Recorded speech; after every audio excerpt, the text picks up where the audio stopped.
You guys have been loving these lash set breakdowns, so today I have another one for you. This time though, we're actually going to be dissecting one of my older lash sets, and I'll be walking you through what I think I did well and what I would change today and the whys behind it. I truly believe that learning to identify your own mistakes is one of the biggest things that transform me as a lash artist.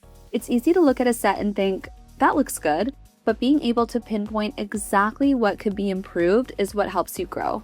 So first of all, I want to start by saying that I think this set is beautiful. I was happy with it at the time, and I think most clients would have been thrilled to leave with lashes like this. But now that I have more experience, there are definitely a few things I'd approach differently. I want to walk you through exactly how I analyze my work and what I look for when I'm critiquing a set. So the main things that I'm looking at are direction, coverage, the lengths and curls, and the overall shaping. So starting off with the mapping, I actually think a squirrel eye was the best choice for this client. If you take a look at her brows, you can see that she has an arch right here, and I wanted to place the longest lengths directly underneath that area to help balance and complement her features. I also used lengths ranging from 7 to 13 millimeters, and overall, I think those lengths were a great choice. As for the curl, I used a C curl throughout the whole set, but looking back, I probably would have switched to a B curl for the bottom layer just to create a little bit more darkness and density along the lash line. But honestly, that's just me being super picky. Overall, I still think that the shaping, lengths, and curls suited her really well. Now, one thing that immediately stands out to me is the directional pattern. You can see I was aiming for more of a sunset directional pattern where the lashes point slightly inwards towards the nose on the inner corner, then gradually transition to straight up through the center, and then go outwards towards the ear on the outer corners. But can you spot the areas that don't quite direct perfectly? If you noticed this spot here and this spot right here, you are definitely right. So let's zoom in a little and see what's going on. You can see I achieved full coverage in both of these areas, but yet we're still left with a visible gap.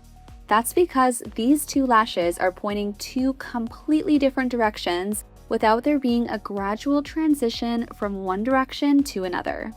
The same thing happens over here. I have lashes directing one way and other lashes directing the opposite way, leaving a gap. I wanted to point this out because I think a lot of artists get really focused on achieving 100% coverage. And if I'm being honest, I used to think that this was definitely the most important part of creating a full looking lash set.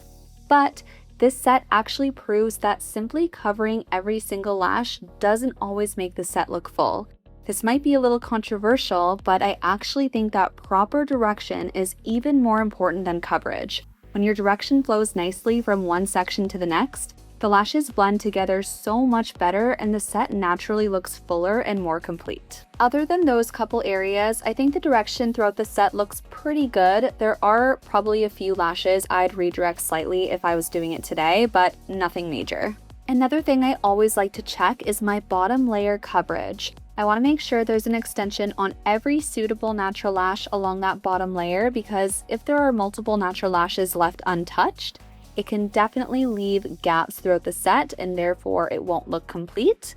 Looking at the bottom layer, I do think that I did a great job with my coverage, so we're all good in that department. And one last thing that I noticed, and this was not in my check test, I just want to bring it up because this photo was taken with a macro lens.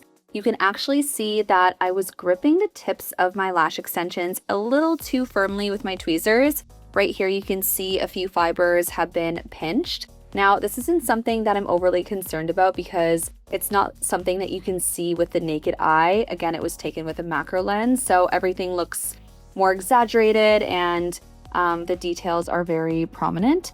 But it was still a great reminder that I should not be gripping the tips of my lashes too tightly. So I just became a little bit more aware of that, and I've been able to improve with not gripping too hard. If there's anything that you would change about this set, I'm super curious and would love to know. Don't worry, I won't be offended. Go ahead and drop a comment down below on what you would change about this set. As always, thank you so much for tuning in. And if you enjoyed these lash set breakdowns, let us know. I have an entire playlist that I can send to you to binge at home. Just drop a comment and we'll send that over to you. Don't forget to give this video a thumbs up if you enjoyed, and we'll see you on the next video. Bye for now.